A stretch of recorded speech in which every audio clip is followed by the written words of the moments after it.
So it's a great pleasure for me to introduce you the speaker of today. I don't know whether I will pronounce it correctly, Gleb Kotousov, and from DESY in Hamburg, who will speak about the ODE IQFT, that some of us call ODE IM, correspondence for the generalized affine SL2 Gaudin model.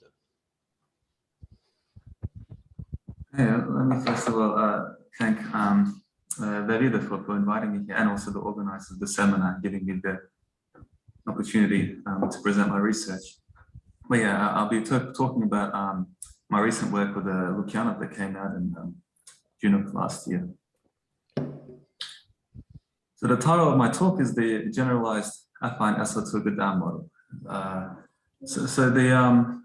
By generalized affine SL2 Gaudin model, I mean it's sort of like a trigonometric deformation of an affine Gaudin model that was first introduced, well, that was introduced in the Fink-Frankel's paper in 2007 in the context of Langland's the Langland's correspondence. Fink-Frankel introduced a model for any, it's associated to any Lie algebra G, but we have constructed this generalized affine SL2 Gaudin model for G equals SL2. So in order to motivate talking about this sort of trigonometric deformation, I'm going to start with the ODE IQFT correspondence for Fateev model and discuss its conformal limits. So the Fateev model is a massive QFT, and so the ODE IQFT correspondence is between a partial differential equation and a quantum field cube. And in its conformal limit, it becomes something similar to the KDV integrable structure, where you have an ODE on one side of the correspondence, an ordinary differential equation, and an integrable structure in a conformal field theory. I'll also talk about how the KDV integrable structure is a special case of what we obtain in the conformal limit of the Fateev model. After this, I'll just discuss I'll mainly be working on the side of the ordinary differential equation, and I'll present the ODE for the generalized SL2 affine Gaudin model, and I'll compare it with what is in Fink-Frankel's 2007 paper. And then finally, on the IQFT side, I'll just present the quadratic Hamiltonians whose eigenvalues are encoded in this ordinary differential equation. So some of you might be wondering why I start talking, why I motivate this from the point of view of the Fateev model, given that I guess the KDV or the sinh-Gordon model has been the traditional area where developments in integrability have been made or are explained on. Well, the reason is, at least from the ODE side, the Fateev model, roughly speaking, would correspond to studying a generalization of a hypergeometric equation, which is just an ODE with 3 regular singular points. Whereas on the KDV side, the ODE is a confluent, there's an irregular singularity at infinity. So on the one hand, this makes this the Fuchsian differential equation easier to study because there's only regular singular points. And on the other hand, the confluent case can always be obtained by taking 2 of the regular singularities, by merging them and forming an irregular singularity.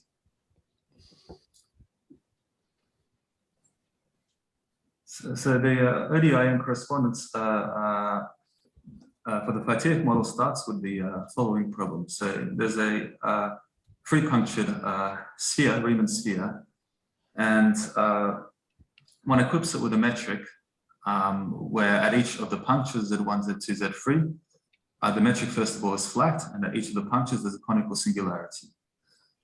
So the metric takes this form, where each of these PZs is a function of Z or Z bar, respectively, with some with some number rho squared, and it also depends on these real numbers A1, A2, and A3.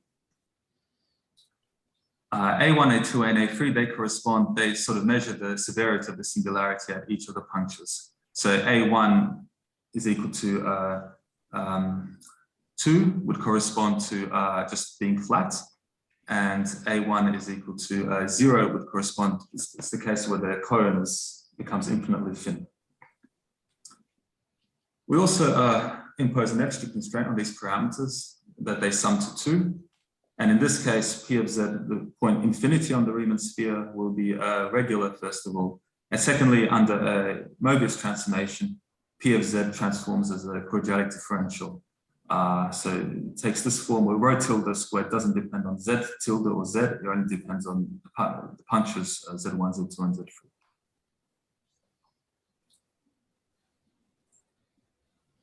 One can consider the constant mean curvature embedding of this Riemann sphere into ADS free space.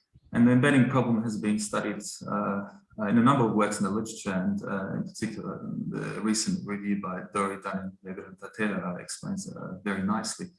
But it turns out to lead to a modified sinh-Gordon equation on this parameter eta, which is just the parameter that goes into the induced metric.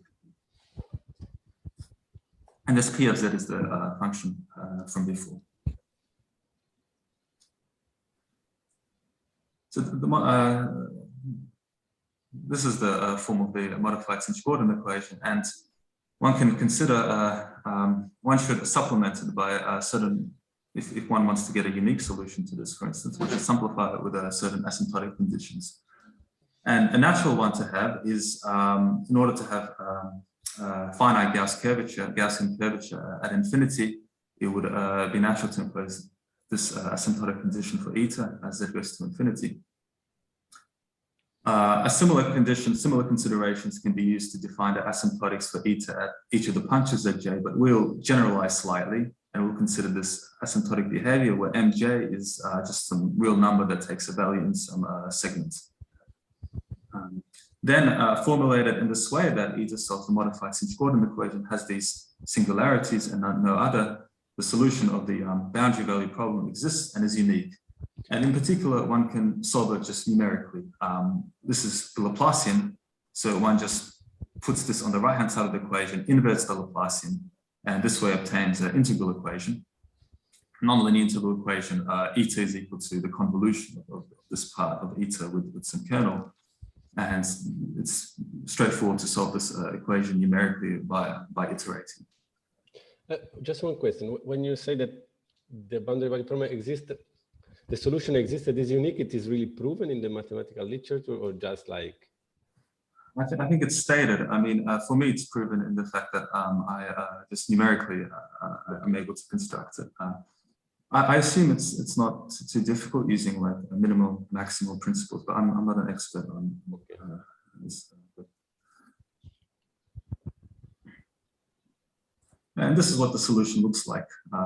It's fairly easy to construct something like this on the computer, and x and y is, this is the complex plane, where I write z equals x plus iy, and the parameters we're taking to be 2/3 and mg was minus 12ths. And this is the singularities were positioned at 1, -1, and I.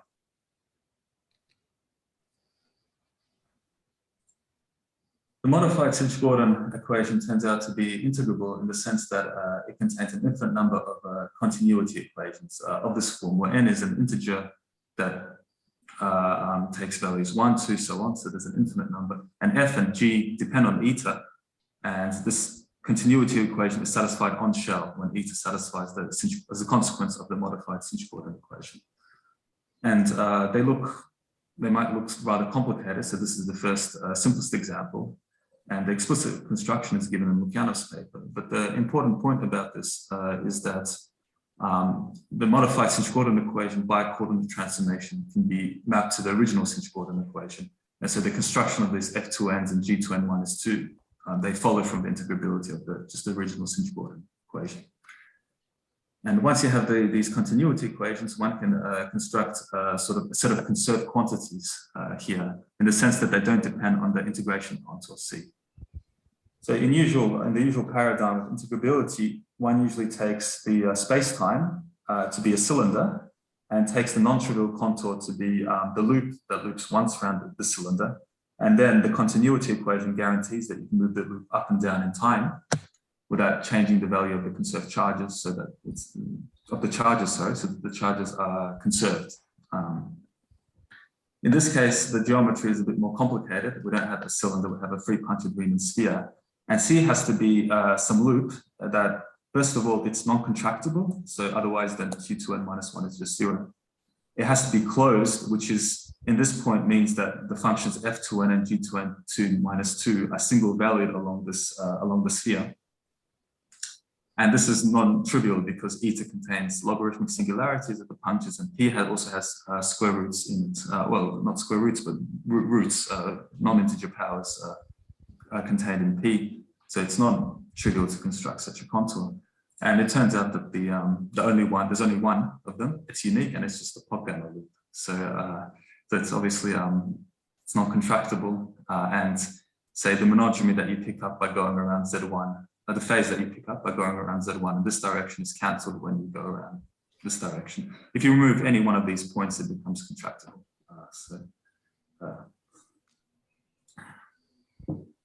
That's how you define these conserved charges.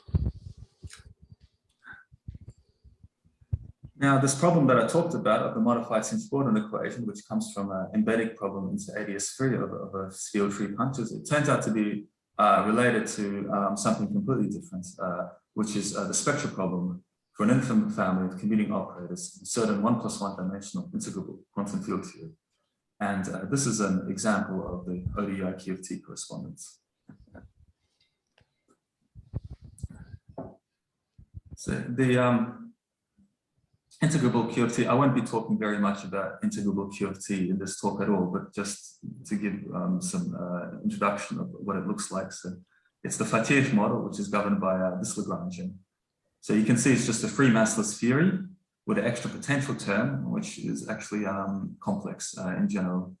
That depends on free parameters, alpha1, alpha2, and alpha3 that are regarded as coupling constants. If an extra constraint is put on these parameters, that their sum is equal to 1/2. Mu here becomes, mu then takes as dimensions of mass. So mu can be treated as a mass. But if this constraint is put, then it turns out that this IQFT contains an infinite number of quantum continuity equations. The simplest one would be just the usual continuity equation for the stress energy momentum tensor, where integer n goes from 1 to infinity, and I wrote it in Lukyanov coordinates just to simplify. Then considering the IQFT in a finite volume, where the space-time is a cylinder with the time direction up and x is compactified with radius r, then these quantities, the integrated quantities from 0 to r, are conserved. They're quantum operators which are conserved, which commute with the Hamiltonian of this quantum field theory. And in particular, I1 plus I1 bar would be the Hamiltonian, and I1 minus I1 bar would be the total momentum operator. And also it's expected that they actually all form a mutually commuting family. So they all commute amongst each other.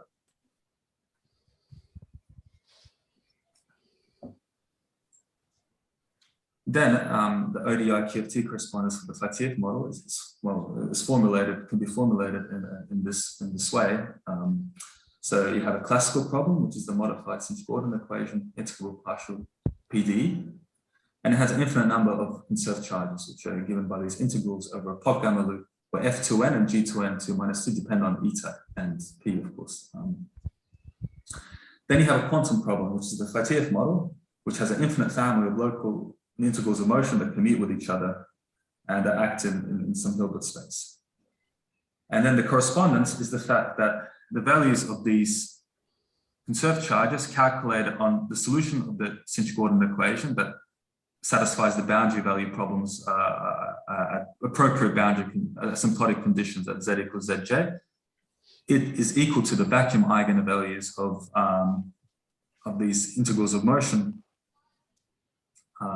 in a certain sector of the Hilbert space.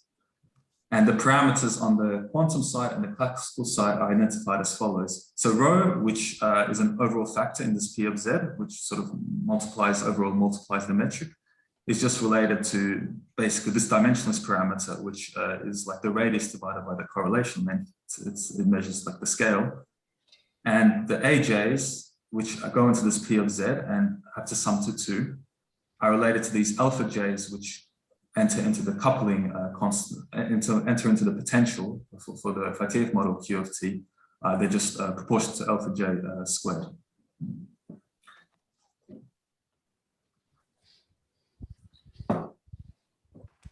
all of this is just for the vacuum, first of all. But it turns out this correspondence has a works for the excited states as well. So let V be a simultaneous eigenvector of the local IM of the Fateev model, and the eigen such that the eigenvalues of the local integrals of motion of the Fateev model are given by these I2n minus 1V and I bar 2n minus 1. They depend on the state, obviously. Then the same relation holds true. It's exactly the same as before, except now that instead of computing this on the solution eta that I showed before, the solution now depends on the state V. It's a different solution of the modified sinh-Gordon equation. So apart from the singularities at z equals zj and z equals infinity, it's allowed to have additional sort of soft singularities at x1 and y1. What I mean by soft is this part actually doesn't explode. So the limit at z equals xa is undefined, but you don't get a pole or anything. You don't get it tending to the infinity. And then the positions, also the positions of the singularities, there's L and L bar of them. They're constrained by a certain condition with a discrete set of solutions. And then the main statement of the ODE IQFT correspondence, I guess an important ingredient will be that these singularities are in one-to-one correspondence with the states of the Fateev integrable IQFT. And the value of the integrals of motion on the state V is given by this formula integral, where eta is a solution of the modified sinh-Gordon equation with appropriate boundary conditions, with appropriate singularities at x1 and y1. These ones. So the condition on xj and yj, they actually ensure it's a monogamy-free condition in the sense that they ensure that the integral here, when the integration passes over this cross, over the singularity, the value of this integral is not changed. So it's these singularities xg, yj, they're sometimes called apparent singularities in the sense that they don't have any monogamy. When you go around them, you don't pick up any phase in this integral. And so this contour actually, for the excited state, it's the same Pochhammer contour as before, and it doesn't matter whether it wraps around this x2 or wraps on the inside of this x2. It's completely insensitive to this. Then the conjecture for the ODE correspondence with the Fateev model would be that the number of parent singularities that you can introduce, xj, yj, which satisfy some algebraic condition to ensure there are parents, that this is not automatic.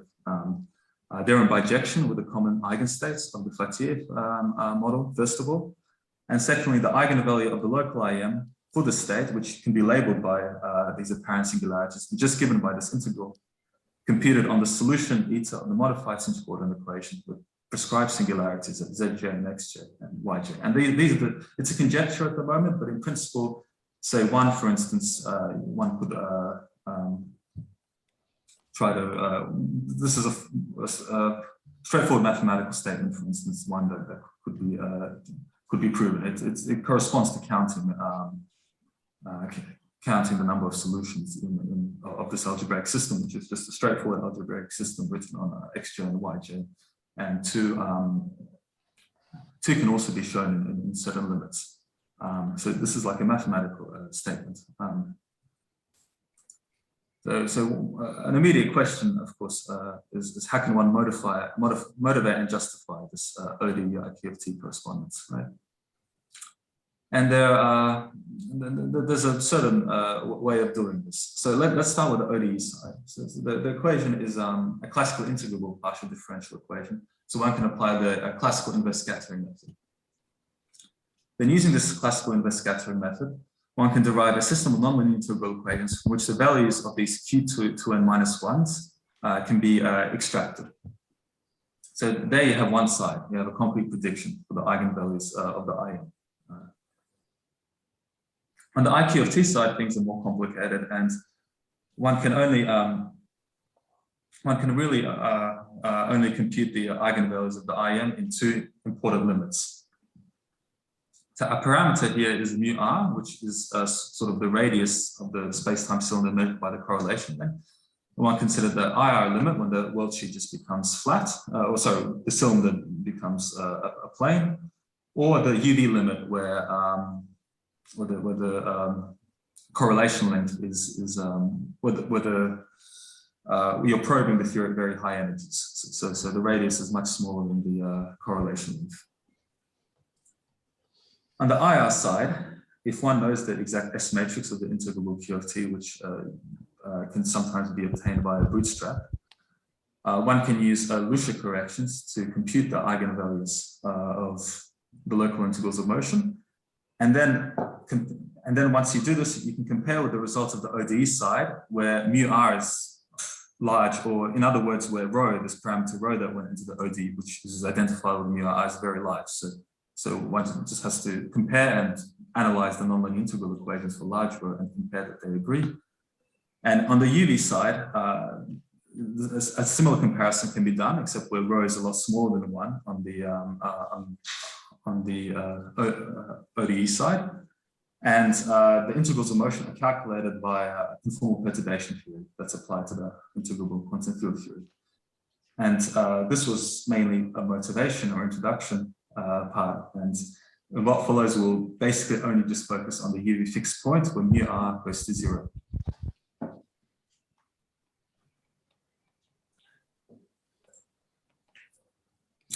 So let's consider again the Fateev model Lagrange.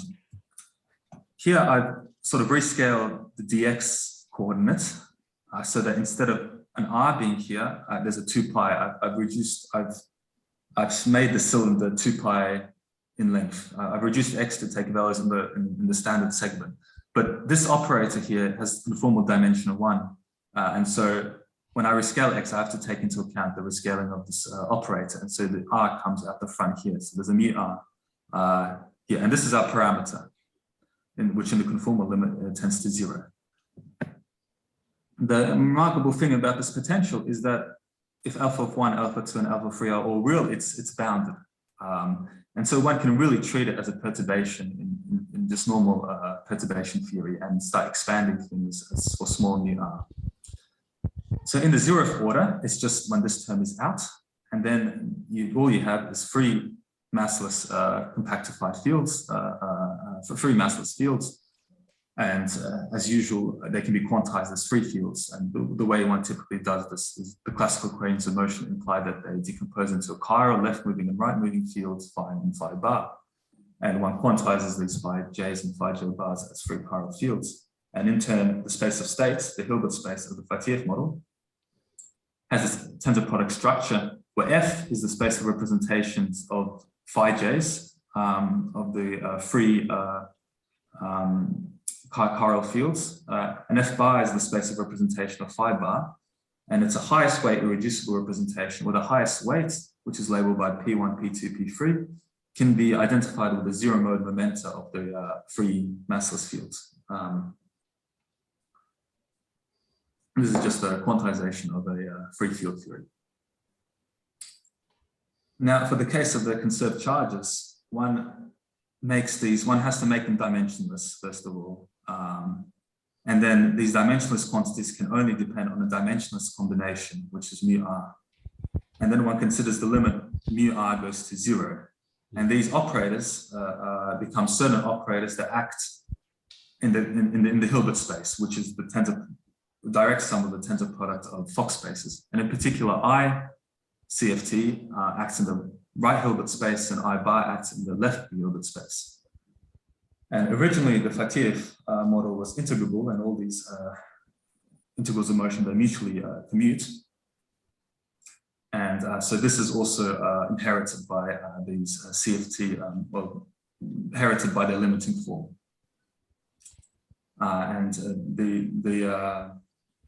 This combination of operators, family of operators that mutually commute in a Fock space, say, is known as an integrable structure in CFT.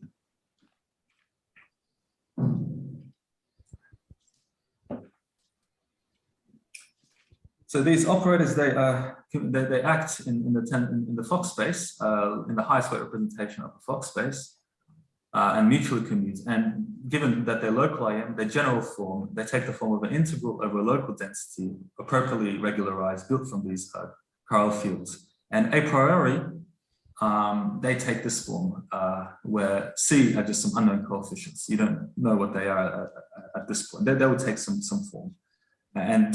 stands for just monomials, which are higher derivatives of, which contain partial squared phi and partial cubed phi, and so on. And it's also, the density is graded in the sense that the number of partial derivatives here is always equal to 2n minus 1. 2n. The number of partial derivatives is always equal to, so it's a graded sort of density.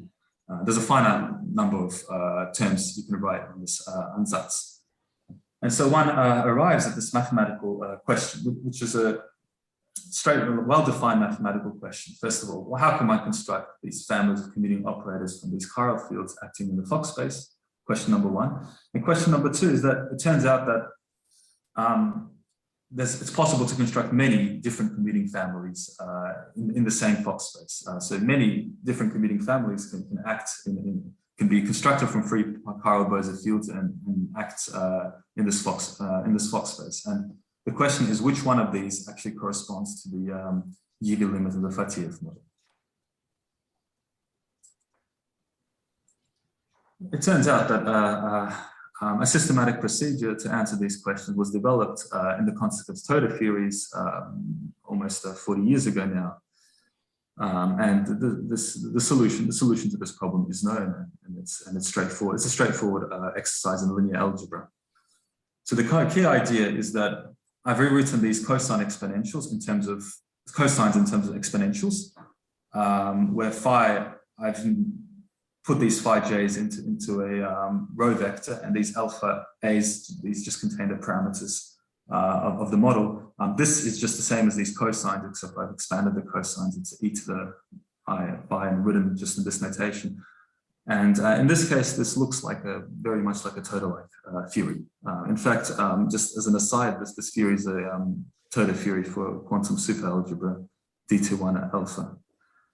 And the procedure developed in these works for the construction of the local IM is that one should analyze the condition that these local IM commute with the perturbation. They should commute with the perturbation, and starting from some general ansatz and analyzing the condition that they commute with these, or what are called screening charges, it's possible to reconstruct I to n minus 1 exactly up to ambiguities of normalization. And there'll be certain operators acting in the Fock spaces depending on these parameters, alpha 1, alpha 2, alpha 3.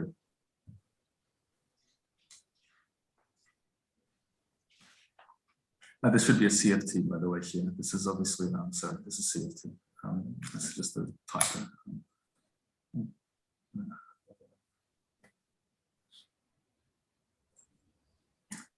So I've talked, I'm not going to go any more into the IQFT side because I just wouldn't have time, and it's rather technical. And as I mentioned, I'll be mainly talking about the ODE. So let's just, so what happens on the ordinary differential equation part of the correspondence?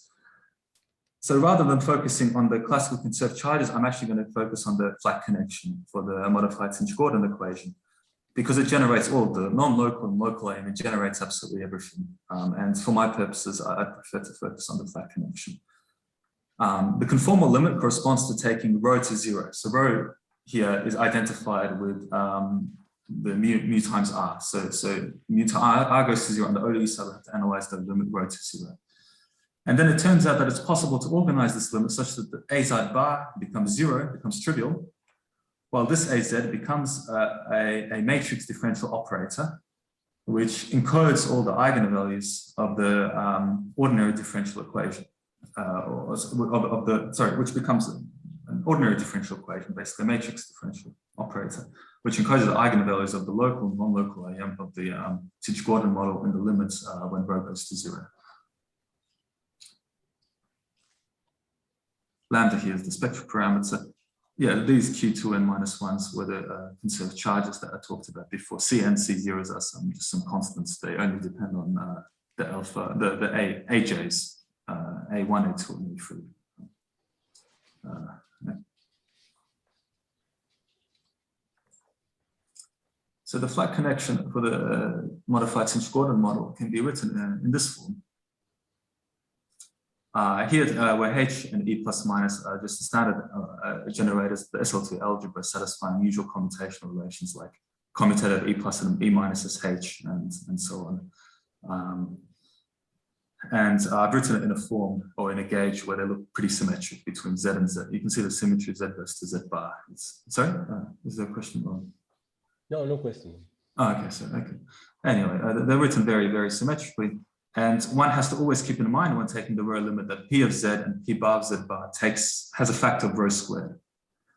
So in order to take a non-trivial limit, if I just take rho squared, it goes to 0, this thing just drops out. And then all the parameters of my theory, A1, A2, A3 also drop out. And all the Z1, Z2, Z3 also drop out. So in order to take this limit, I take it in such a way that rho times lambda is kept fixed. So I also take lambda goes to infinity such that rho lambda is held fixed.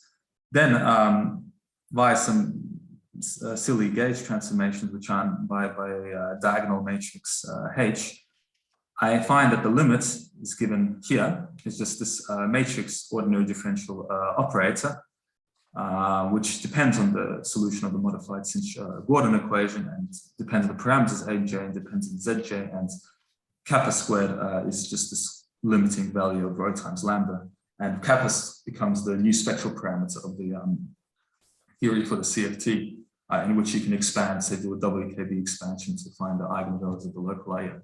And rather than dealing with a first order matrix differential operator, I prefer to deal with a second order differential operator, and it just takes this form where all the e to the 2 etas, they pop out and they form this combination.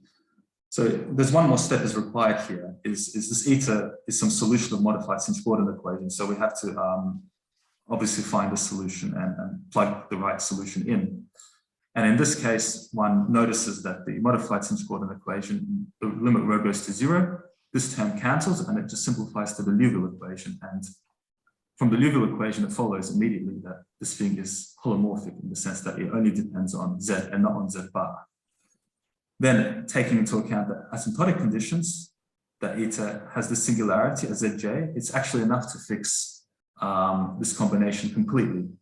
And it takes this form here, where MJs are the same MJ real numbers that occur here. So if you plug this into there, you'll find that you get this behavior, you get a quadratic pole because you differentiate twice into the residue of the coefficient is this. And gamma j here is specified by the condition of eta at infinity.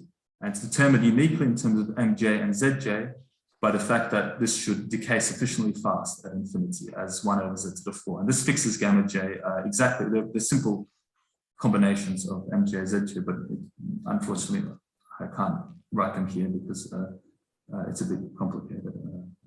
Well, it's a few lines, but it's nothing special. So this way, we get an ODE IQFT correspondence for integrable structure in CFT. So on the ODE side, we'll have a second order differential equation with singular points as z equals to zj, and it takes this form. The kappa is the spectral parameter, aj is a constraint to add to 2, mj's are these, will this come from the logarithmic behavior of eta, and gamma j's are determined entirely in terms of mj's and zj's. On the IQFT side, you have a multiparametric family of local integrals of motion, which all commute, and they depend on these three parameters, alpha 1, alpha 2, alpha 3, which also satisfy a constraint that their squares are equal to 1/2. Then the ODE IQFT correspondence in this case is the fact that the vacuum eigenvalues of these local IM are generated in a large kappa expansion of basically the trace of the monodromy of this second order differential operator. The map between the parameters is the same as before, except these MJs are related to the highest weight of the representation.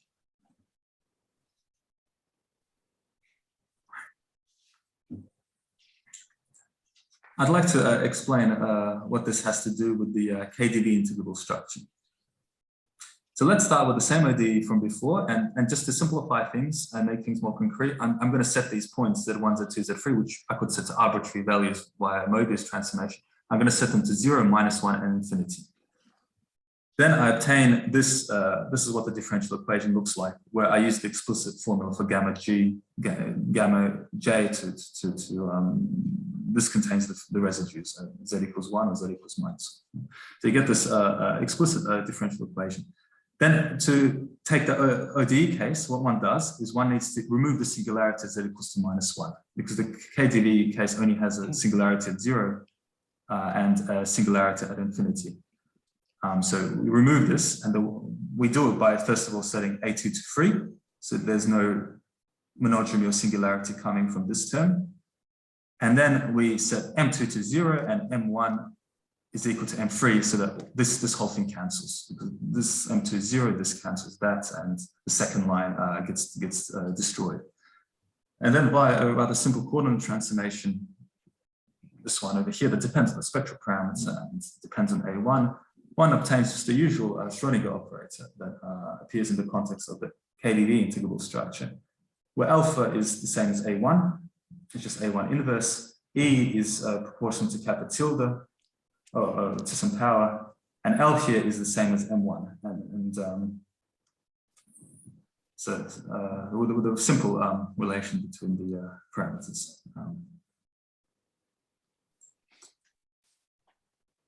So this is the equation for the KDV integrable structure, and it encodes the vacuum eigenvalues of the local integrals of motion that act in the Fock space of one field.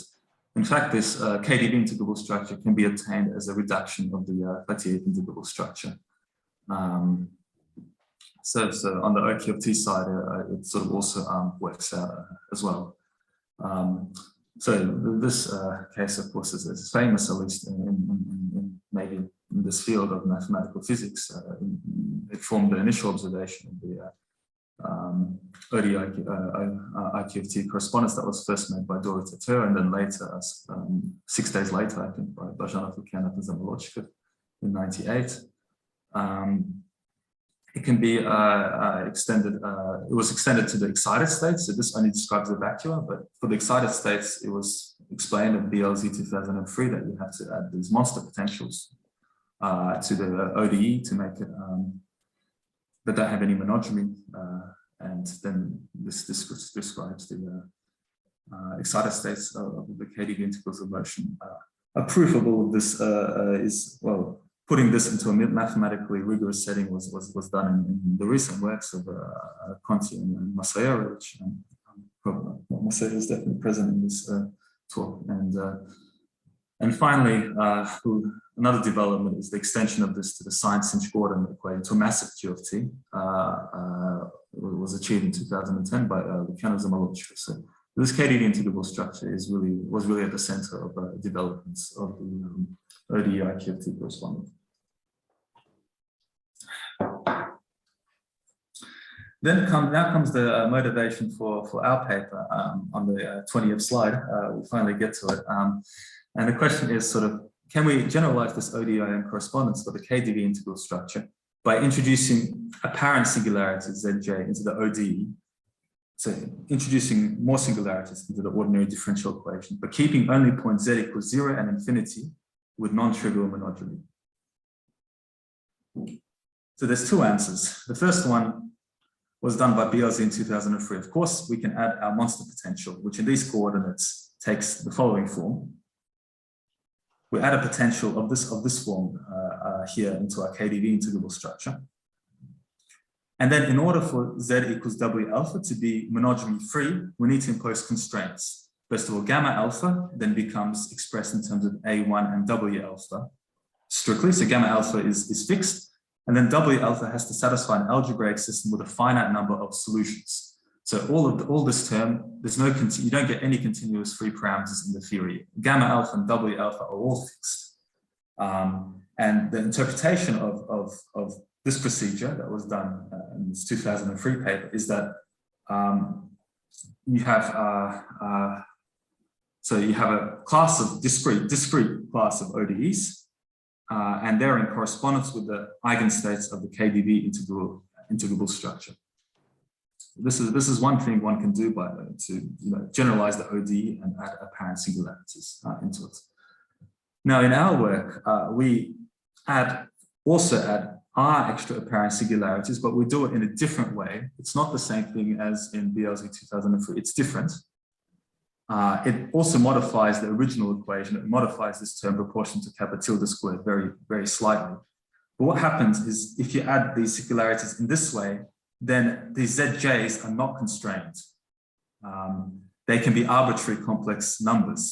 In fact, they introduce R-1 extra complex parameters in the theory. R-1 and not R, because one can always, by a rescaling of Z, set one of these ZJs to be +1, for instance, like here. One can always, like you have Mobius transformation, so 0 and infinity is fixed, and so you can set always one of them to be -1. But then you still have R-1 extra complex parameters, and they are not fixed, they are free. And this is sort of you're generalizing the ODE IQFT correspondence for the KDV integrable theory by adding extra parameters into it. And this, considering a multiparametric generalization. And this ODE would describe the vacuum eigenvalues of this new integrable structure. So here, this corresponds to excited states. This actually corresponds to vacuum states, but of a different integrable structure. And this is probably the key points of our work, at least from the ODE side. So it's a different way of adding apparent singularities to this ordinary differential equation.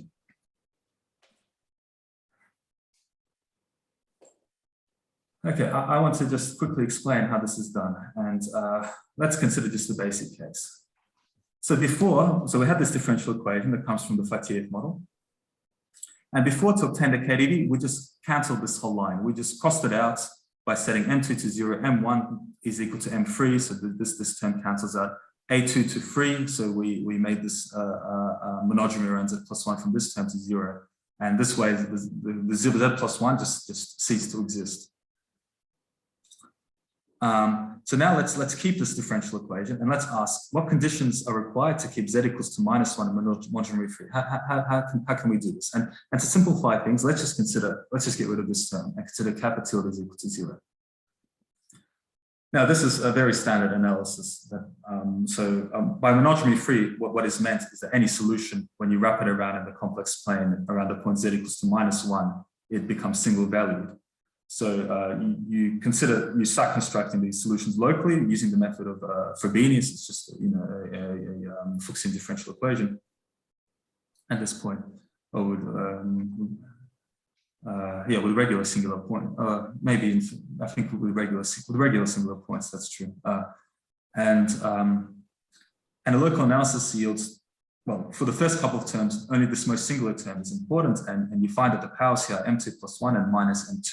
And so obviously a necessary condition is that this should be an integer. Otherwise you'll have a phase when you wrap around -1. But we'll generalize a bit, and we also let M2 be a half integer. In this case, when psi1 and psi2 go around -1, you pick up an extra minus sign, but the monodromy matrix is just minus the identity. It's still trivial. So we consider this to be monodromy free as well. So the first constraint is that this M2 is either 0, 1/2, 1, and 3/2, and so on. Now one starts to further, considering this basic case with kappa tilde is 0, one starts to further develop the series and building these coefficients. And one will find that this psi2, the solution of psi2, at some point, when you build the series, you end up with a logarithm. You end up having to introduce a logarithm. And the logarithm introduces a non-trivial monodromy. All these coefficients, of course, are functions of the parameters in the differential equation, M1, M2, and M3. And so in order to get C0 to kill this term that generates the monodromy, C0 is equal to 0, C0 depends on M1, M2, M3, and so you end up with an algebraic system on the MJs. And in this very simple case, it turns out the algebraic system can be solved just by hand, and it has two M2 +1 solutions. M3 +1/2 squared is equal to this, where Q is from -2M2 all the way to +2M2. So if you put this constraint on M1 and M3, then Z minus 1 is monodromy free. The KDV case corresponds to Q is equal to 0, by the way. When Q is equal to 0, that's the same as. Oh, sorry, this is my. Okay. Yeah, the KDV does correspond to Q is equal to 0. I'm not sure about this minus. So maybe this could be a typo. Okay, let's keep going. So this way, you have this differential equation, and we found a necessary condition for true or monodromy z equals to -1. So this m2 obviously has to be an integer or half integer, 0, 1, half, 1, and so on. And these m3s and m1s now obey a relation with 2m plus 1 solutions. Now we introduce this term k tilde. We set k tilde not 0, and it obviously has additional constraints. It imposes additional constraints in the system. First of all, A2 has to be a positive integer. Otherwise, you will get a monodromy coming from this term here. So this is only a polynomial. Secondly, when you construct a series for your functions of psi, right? This term will start contributing to the coefficients when you start constructing a power series of psi1 to psi2. But if the 0 is sufficiently large, if you make this a sufficiently large integer, then it will only contribute further down the series of your function psi2.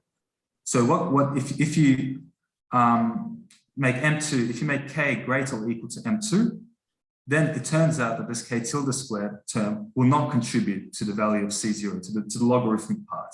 And the equations for being monodromy free at z equals to 1, they stay the same. So the statement is that even with this term, as long as a2 is a positive integer and k is greater or equal than m2, these same conditions are sufficient to ensure that you have non-trivial monodromy at z equals to -1. So one obtains an ODE, which is a generalization of KDV. In particular, this is any positive integer. M2 is also an integer or half integer, which takes values up to k over 2. M1 is unspecified parameter, any parameter. And you also have M3 is determined in terms of M1 with this condition Q. So you have Q, A2 here, M2, three parameters, extra parameters. But the monodromy at z equals to -1 is still 3. And this ODE was actually considered in Lukyanov's work in 2007, and it describes an integrable structure built from a chiral boson and a ZK parafermion. This ZK is the same as this K. And this Q actually labels the sectors.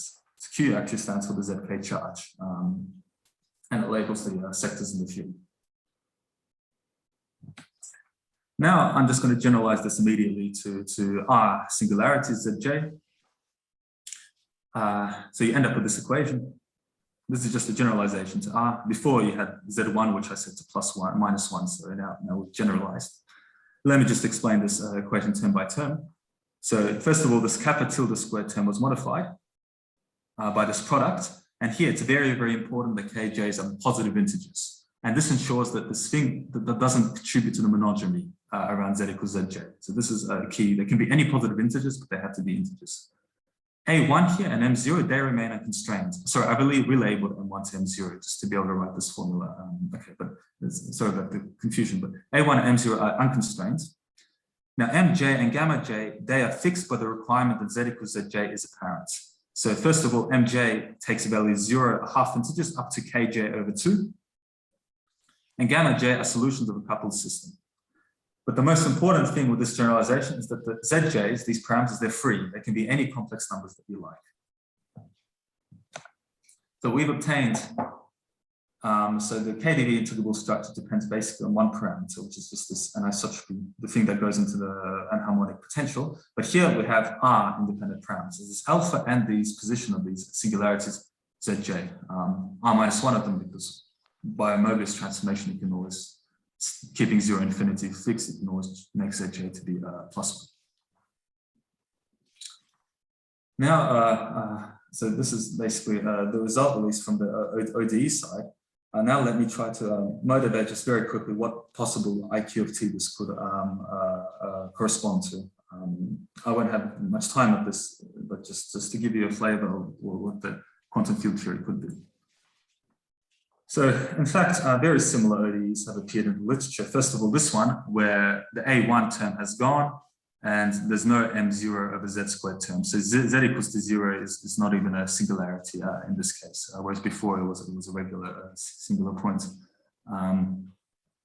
This appeared in the work of Fateev and Frankel in 2007. And then there's an even simpler ODE, which kappa G goes to 0, which appeared in the work of Gaudin in connection with an integrable system. This ODE, by the way, can be obtained as a limiting case of the one I showed before. It's by a certain limit. And this ordinary differential equations form part of a proposed ODE IQFT correspondence for the affine Gaudin model in the case of this more complicated one, this kappa squared here, and the ordinary Gaudin model in the case of this, well, just basically Fuchsian differential equation. Let me just mention that the Gaudin model is an integrable structure associated with the affine Lie algebra G, and these correspond to the special case G's to SL2. I'm only considering the SL2 affine Gaudin model, even though in these works, the analog of these differential equations were written for arbitrary rank, basically arbitrary Lie algebra G, and the correspondence was formulated there. Here we're just focusing on SL2. So the SL2 Gaudin model is a quantum mechanical system that just one defines R-independent spins, which satisfy the usual commutation relations of the SL2 algebra. It turns out that these Hamiltonians, taken this way, actually mutually commute for general arbitrary complex numbers Zj. One can check by direct computation that they actually mutually commute.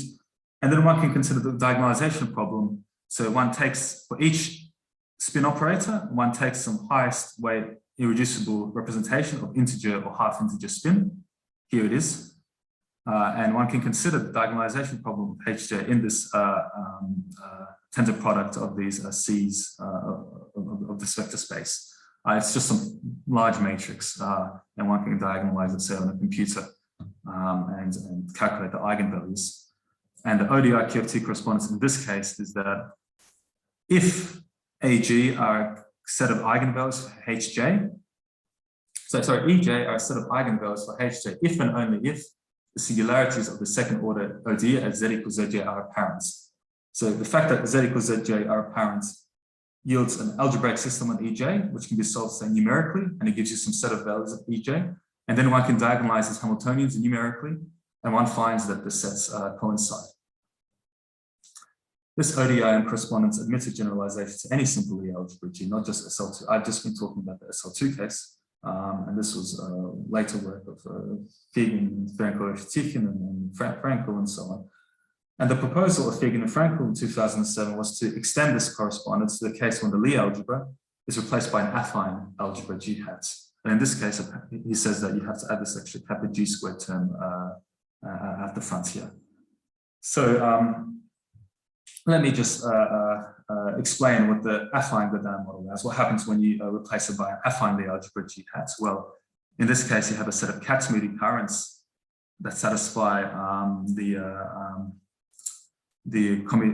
operator product expansion, this operator product expansion where eta and f are the structure constants and the killing form for the SL2 algebra. Then one considers this sort of Virasoro field and builds the affine Gaudin model Hamiltonians in the same way that the affine Gaudin model Hamiltonians were built. It's basically the same construction, just generalized on affine Lie algebra, and it looks like this. And it turns out that the system of Hamiltonians, they commute for any complex values, these parameters Zj and Zl. Here's the levels G is the Virasoro field. And so you start with R copies of the Kac-Moody currents and you can build these system of commuting Hamiltonians, right? Now, in our case, one can ask, what about our ODE, which is modified with these extra terms? What integral model does this correspond to? Well, it corresponds to what we call a generalized SL2 affine Gaudin model. It's a rather complicated formula for the quadratic Hamiltonians, but it's also a quadratic combination of these Kac-Moody currents and this Virasoro field with levels and punctures everywhere. But the most important thing is it contains one more extra parameter beta. And this beta is related to A1 from the ODE, that controls the singularity at 0 in this way. And it turns out that when beta goes to 1 minus, this, with certain limits, there's some other things one has to do. One has to send these j's to 0 as well. One has to rescale the j's. But in a certain limit, when beta goes to 1 minus, these Hamiltonians become the affine. Hamiltonians the affine Gaudin model for the SL2 case, the quadratic ones. And the ODE that I showed before also becomes the ODE that's in Wiegand-Fraenkel, basically. It's a certain limiting procedure. There's also a change of coordinates involved. So J tot is just a total current. So we consider this like some sort of trigonometric deformation of the affine Gaudin model Hamiltonians. Finally, let me just mention, I've only talked about the vacuum in this case, but the extension to excited states by adding this monster potential is completely standard, as was explained in the 2003 paper of BLZ, and the final ODE that includes the excited states, and not just the vacuum of these Hamiltonians, takes this form, where again, ZJs are arbitrary, R-1 independent complex parameters, M0 is unconstrained, A1 is unconstrained, Kj have to be positive integers, and all these MJs, gamma Js, big gammas, they're fixed by the requirement that Z equals Zj and W alpha are apparent singularities. MJs can only take these values, gamma alphas have to, gamma alphas are fixed, and small gamma and small W alphas are solutions of some complicated coupled algebraic system, which has a finite set of solutions, and each finite set of solutions corresponds to particular eigenstate of the generalized SL2 affine Gaudin model. So this is like the final result, at least on the ODE side.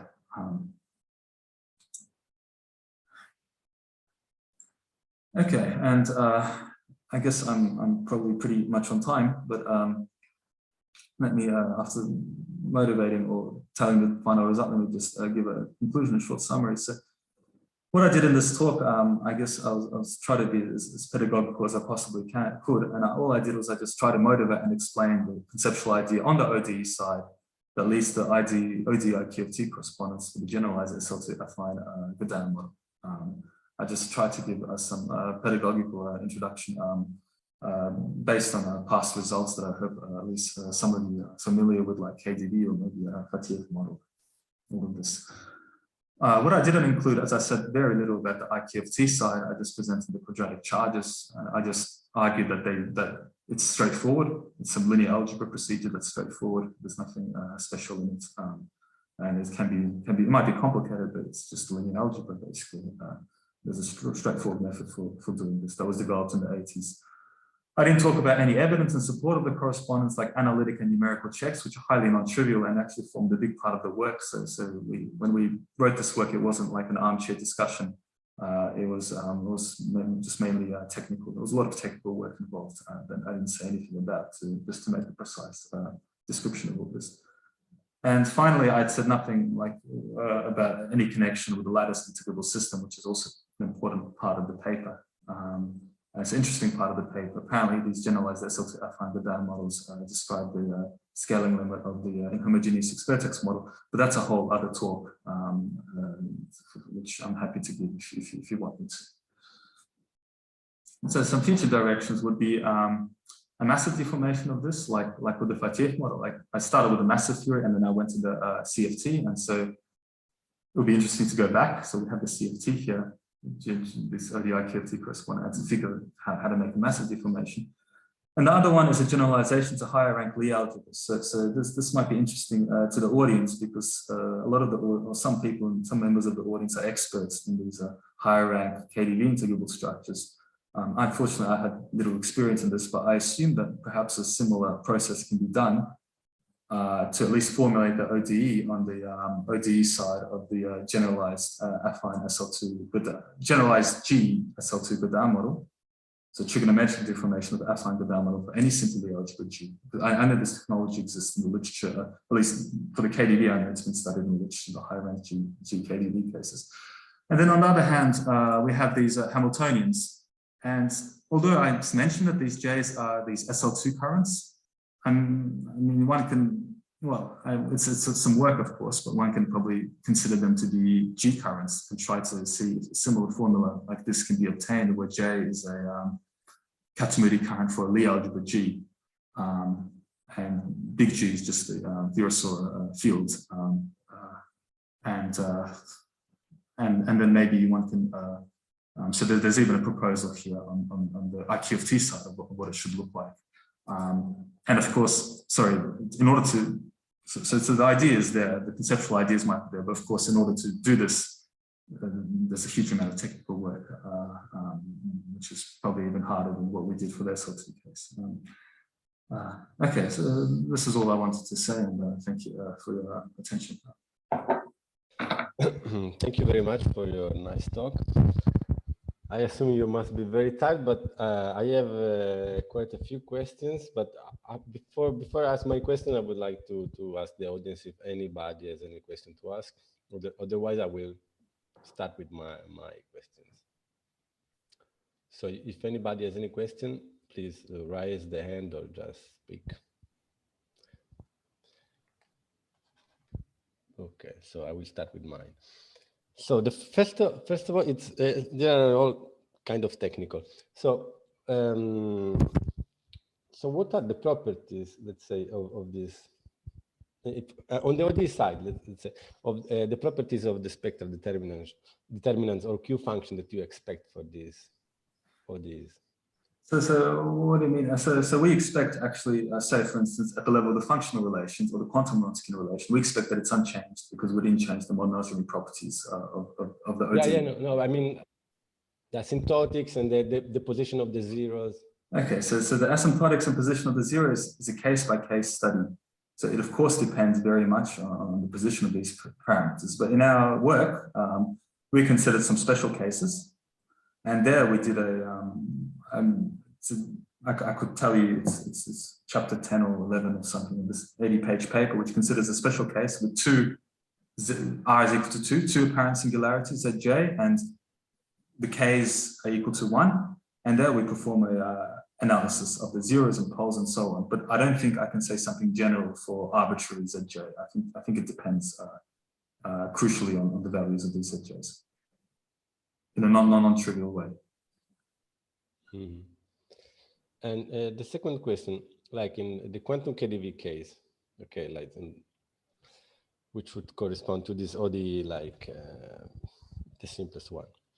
No, it is always said also in the paper by BLZ that you take a limit, which is C goes to -infinity, I guess, and you get KdV. Okay? So then these quantum Hamiltonians become the classical Hamiltonian KdV. Okay, now if you are doing what you have not included in your talk, okay, the IQFT side, and you do the same limit, do you get anything? Does this limit exist?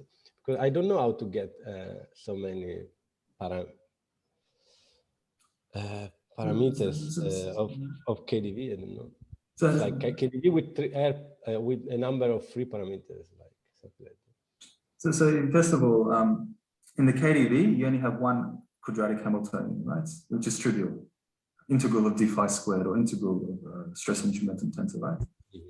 Here you have R quadratic Hamiltonians, Hg, Jj, which are shown in this formula, right? One can consider the classical limits of this with where k's go to infinity, corresponds to k going to infinity and j's becoming classical Kac-Moody currents. And I've personally checked that the system, the results would be a bunch of quadratic Hamiltonians in these Kac-Moody currents, classical Kac-Moody currents, and they Poisson commute. It's a limit where k goes to infinity. It's actually discussed in our paper if you want to have a look at the formula. In regards to this, David, let me just say that the affine Gaudin Hamiltonians of Fig and Frankel, they contain obviously classical limits. There's a notion of classical affine Gaudin model in literature that's been described, and I personally know works of Fateev and so on. And so the classical limit of this exists, so it should be natural that the classical limit of, where is it? Sorry. Of something like this exists. I think it's straightforward. I can show you the page number in the paper. pretty sure we discuss it.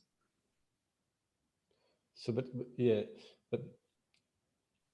so you mean like so you have a lot of free parameters here. Mm-hmm. So in the limit, you will get like a deformation of KDV depending on an arbitrary number of parameters. So, or not. So these R minus 1 free parameters that you have.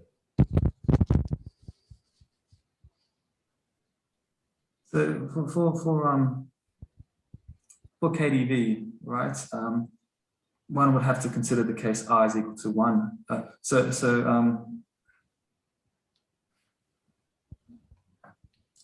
first of all, the phase space is different. So this is important, right? We have R Kac-Moody currents, whereas for the KDV case, when we say R is equal to 1, we'd only have one Kac-Moody current. So you can't just, this isn't going to be some, there's going to be more fields. When you these Hamiltonians H depend on a lot of fields. So it's first of all, but yeah, it can be considered. There will be some at the level of this formula. There will be so the fact that k integers don't matter when k goes to infinity. But yeah, at the level of this formula, I expect that you would have a bunch of commuting Hamiltonians depending on R fields, and then if you get rid of R minus 1 of these fields, then you'll get the KDV as the simplest case. I expect, but I haven't looked at this like in detail. But I know as a fact that when there's one site and k is equal to 1, and there's one site, this is the KDV. You only have one Hamiltonian H, and it will be just a level d phi squared, integral d phi squared. Okay. Okay, so any questions from the audience? Well, if not, thank you, Gleb, again. Thank you very much for your talk, and we'll see you somewhere in the future. Okay, thank you once again. Thank you very much for inviting me. Yeah. Okay, I'll leave them now and.